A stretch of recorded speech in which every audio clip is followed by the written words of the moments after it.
Assalomu alaykum, hurmatli ko'ruvchilar. Sharq Turkiston ovozining kundalik xabarlar programmasiga xush keldinglar. Xabarlarimizni yoqtirib ko'rishinglarni umid qilamiz. Men Muhammad Azat. Tövende dehqonlar xabarlarimizning tafsiliy mazmunlarida bo'lsin.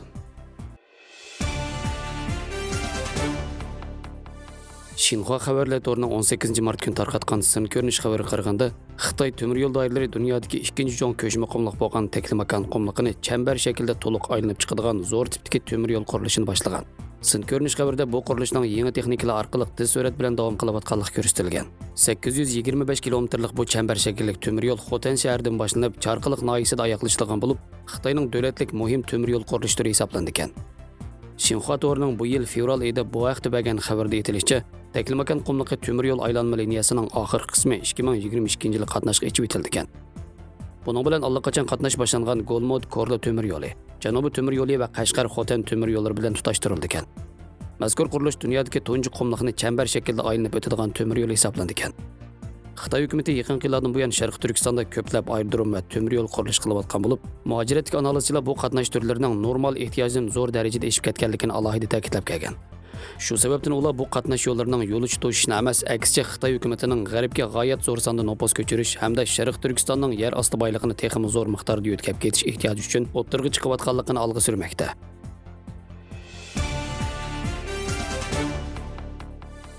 Amerika bilan Xitoy o'rtasidagi yuqori qatlamli uchrashishdan ilgari Amerika davomli tadbir qo'llanib, Xitoy kompartiyasining amaldorlari va korxonalarini jazolamoqda. Yaqında Xitoy birlashma xabarlashishi, Tinch okean tori va uning butun igdorchiligidagi tarmoq shirkati Cometning Amerikada telegraf mulozimati ta'minlash huquqi bekor qilinib cheklangan. Sababi bo'lsa, Amerika Federatsiya xabarlash komiteti ijroiya organining bu telegraf shirkatlarining Xitoy kommunist hukumatining kontrolligida ekanligi va bexatarlik xavf olib keldiganligi to'g'risida yakun chiqarganligi.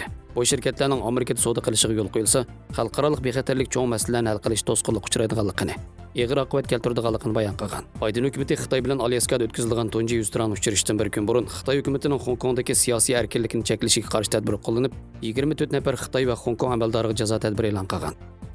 16-mart kuni Amerika Tashqi ishlar ministrligining bu vaqtdagi yozma bayonotida jazolangan amaldorlar Xitoy mamlakatlik xalq qurultiyi doimiy komitetining 14 nafar muavin boshlig'i va Hong Kong soqchi qismlarining davlat xavfsizlik bo'limi, Hong Kong va Makao ishlar ishxonasi hamda Xitoy davlat xavfsizligini qo'g'dash ishxonasidagi amaldorlarni o'z ichiga oldi ekan. Yana qasddan bu kishilar bilan ko'p miqdorda savdo qilgan chet el pul muomala apparatlarini jazolaydiganligini ta'kidlagan. Amerika Trump hukumati o'tgan yil dekabrda atalmish Xinjiang Uyg'ur avtonom rayonlik partiyasining sekretari Chin Chuango va Erkin Emirbaqini o'z ichiga olgan Xitoy xalq qurultiyi doimiy komitetining jami 14 nafar muavin boshlig'iga jazo tadbiri e'lon qilgan. Bayden hukumati bu sonni 24 nafarga yetkazgan. Amerika Tashqi ishlar ministrligining bayonotida yuqorqi 24 nafar amaldor Hong Kongdagi siyosiy bostirish harakatlarida roli bor deb ayblangan. Birlashma agentligining xabar qilishicha, Amerika Tashqi ishlar ministri Antony Blinken 18-mart kunidagi bayonotida bu qadamning Washingtonning Hong Kong avtonomiyasining buzg'unchilik uchirishi va uning saylam sistemasidagi o'zgarishga bo'lgan cho'nqur andisini aks ettirdi degan. Xitoy kompartiyasi bo'lsa Amerikaning qaroridan qattiq norozi bo'lgan. Xitoy Tashqi ishlar ministrligining bayonotchisi Zhao Lijian yangi jazolar Amerikaning Xitoyning ichki ishlariga aralashish, Hong Kongni qalayim-qalashtirib o'tishda qabih niyatini to'liq oshkorladi degan.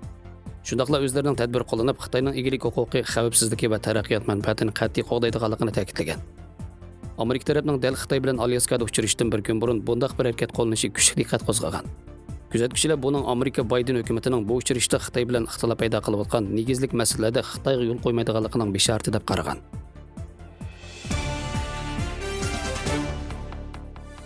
Yevropa Turkiya musofirlar kelishimi imzolanganligiga 5 yil bo'lganda, Anqara mazkur kelishimning yo'li qo'yilishining osti ilgirlash ahvolidan ko'p qatim shikoyat qilgan.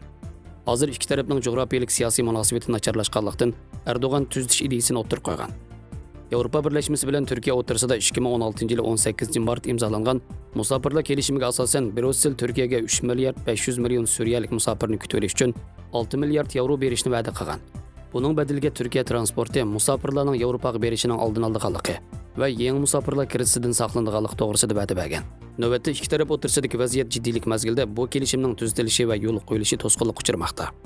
Mazkur kelishimning Turkiya fuqarolarini Schengenning Yevropa ittifoqiga kirish vizasidan kechirim qilish, Turkiyaning Yevropa ittifoqiga kirish suhbatini qayta boshlash va Yevropa birlashmasi bilan Turkiya o'rtasidagi tamojna bejini tangshish qatorliq qo'shimcha siyosiy shartlar bor bo'lib, Turkiya hozir qadar hech qanday natijaga erishmagan. Shuning bilan Turkiya kelishimni yirtib etimiz deb ko'p qatim tahdid solgan. Ammo yaqinda pastgo'yga tushib, kelishimga tuzitish kirgizishni o'ttirib qo'ygan. Erdo'g'anning tuzitish usuli bo'lsa, oldi bilan texmi ko'p iqtisodiy yordamga erishish, allaqachon yo'l qo'yilgan turlarga yangi iqtisodiy yordam bilan ta'minlashni umid qilgan. Hozir Turkiyada 3 million 600 ming suriyalik musofir bor bo'lib, bu davlatning iqtisodiga besim yeb kelgandan boshqa, barliq alomatlar ko'pincha musofirlarning Turkiyadan ayrilmaydiganligini ko'rsatib bergan.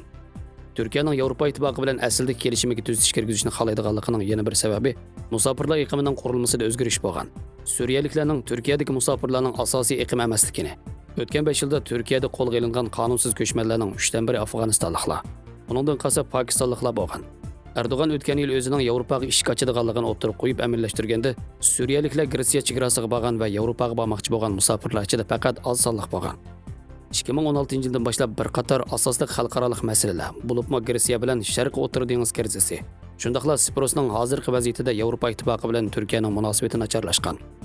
Natijada Yevropa ittifoqi bilan Turkiya o'rtasidagi tamojni ittifoqi suhbati to'xtab qolgan. Yevropa ittifoqiga a'zo davlat rahbarlarining 25-martdan 26-martgacha boshliqlar yig'ini chaqirdiganligi, Turkiya masalasi yana bir qator muzokara qilinadiganligi mo'ljallanmoqda.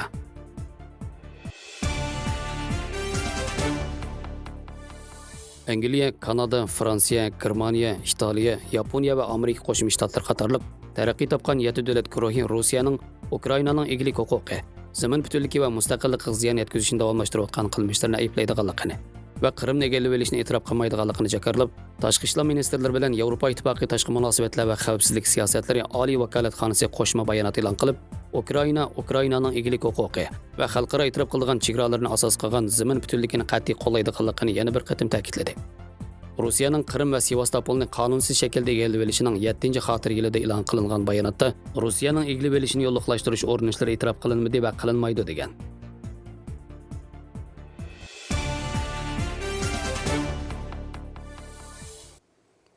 Xabarlarimizni ko'rganingizga rahmat. Ko'rishguncha omon bo'linglar. Xayr xo'sh, Allohga omonat.